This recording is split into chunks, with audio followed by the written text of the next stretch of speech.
To be better than 99% of the people on this planet, you've got to do what 99% of people don't. It might sound like something your grandma would post on Instagram or a line you'd find on a motivational poster, but it makes sense. The truth is, becoming better than 99% of the world isn't as hard as it might seem. In fact, it's quite simple. You don't need complex solutions or expensive gadgets. You just need to follow a few steps, and I'm going to show you how, backed by science and psychology. But here's the kicker. It's not just about the end goal. It's about the journey itself. Many of us get caught up in chasing results, whether it's a dream physique, a diet plan, or hitting the books hard. But what we often miss is that the process matters just as much as the outcome. Imagine going to the gym. Most people start with the idea of getting a body like their fitness idols, but when they're sore after a couple of days and don't see immediate results, they give up. The same goes for diets. People think they'll magically transform after a week, or intense study sessions that fizzle out. These common mistakes happen because we're all focused on results. Don't get me wrong, results are essential, but you need to shift your focus. The process itself is what generates the motivation and keeps you going. That's what we're going to talk about in this video. Step 1. Managing stress. Stress is a big deal. It can lead to mental health issues. To tackle stress, you need to control your emotions. Pay attention to what stresses you out. It could be a demanding boss, a toxic relationship, or even your own self-criticism. Try to eliminate those stressors from your life. This is the first step towards achieving better emotional well-being. Managing stress also involves understanding how your body responds to it. Stress can cause physical symptoms like muscle tension, headaches, and even digestive issues. Learning to recognize these physical signs can help you take action before stress escalates. Step 2. Changing habits. It's easier to change habits by altering your environment than relying solely on willpower. If you want to quit smoking, drinking, or break some bad habits, consider your surroundings.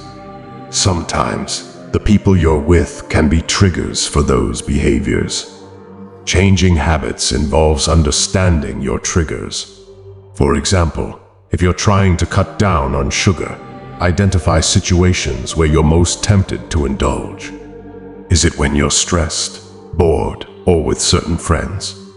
Once you know your triggers, you can come up with strategies to avoid them.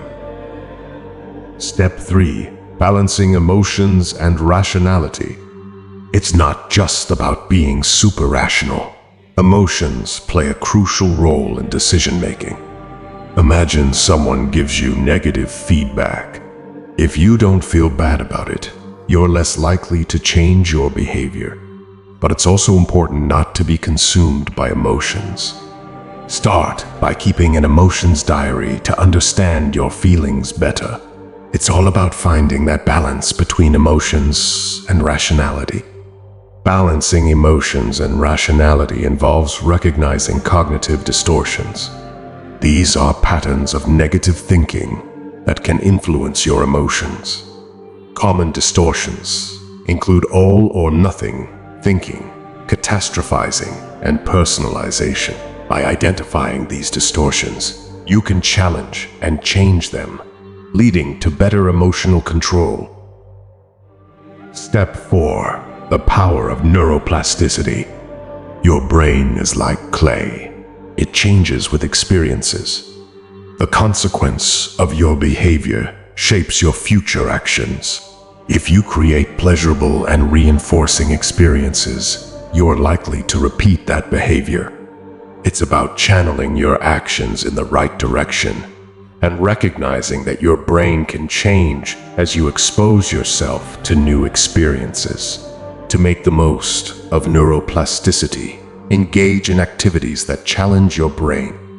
Learning a new language, musical instrument, or even solving puzzles can stimulate neural growth. The key is to step out of your comfort zone and keep your brain active. Step 5. The impact of your environment. We're not inherently good or bad. Our surroundings shape us. So be careful about the people and places you hang around, because they can bring out your best or worst behaviors. If you're in a negative environment, you're more likely to develop negative behaviors. Changing your environment also involves setting up a support system. Surround yourself with people who encourage your positive behaviors and discourage the negative ones. Share your goals with friends and family so they can provide the support you need. Step 6. Prioritizing sleep. Good sleep is vital for productivity. It's like giving your brain a break to perform at its best.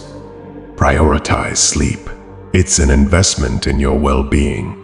Aim for 7-9 hours of quality sleep for adults. If you need a video on maintaining good sleep hygiene, let us know.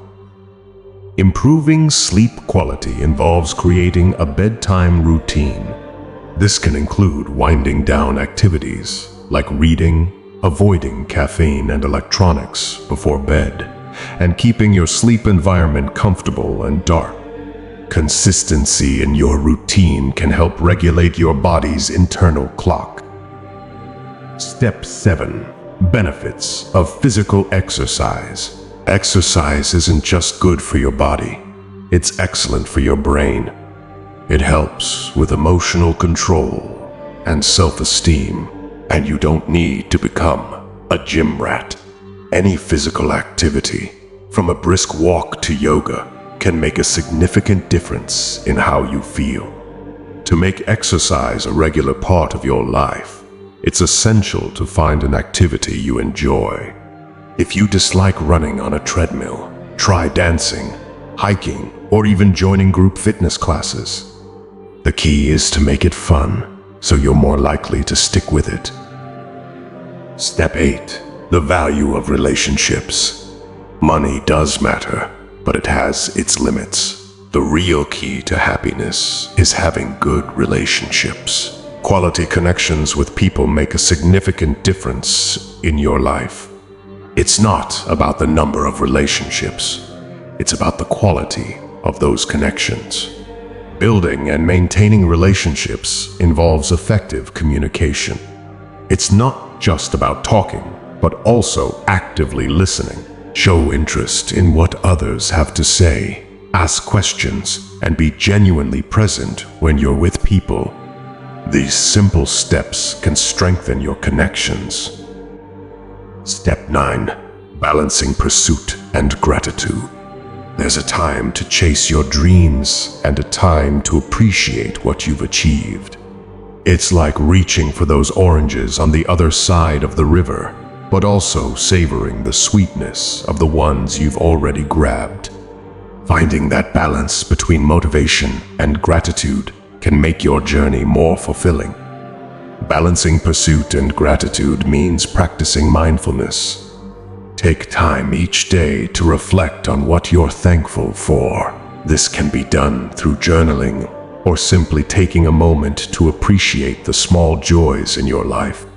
Mindfulness helps you stay connected to the present and avoid getting lost in the pursuit of future goals.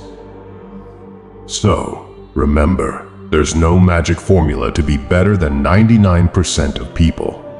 It's all about focusing on the simple things that enhance your mental health and give your life meaning.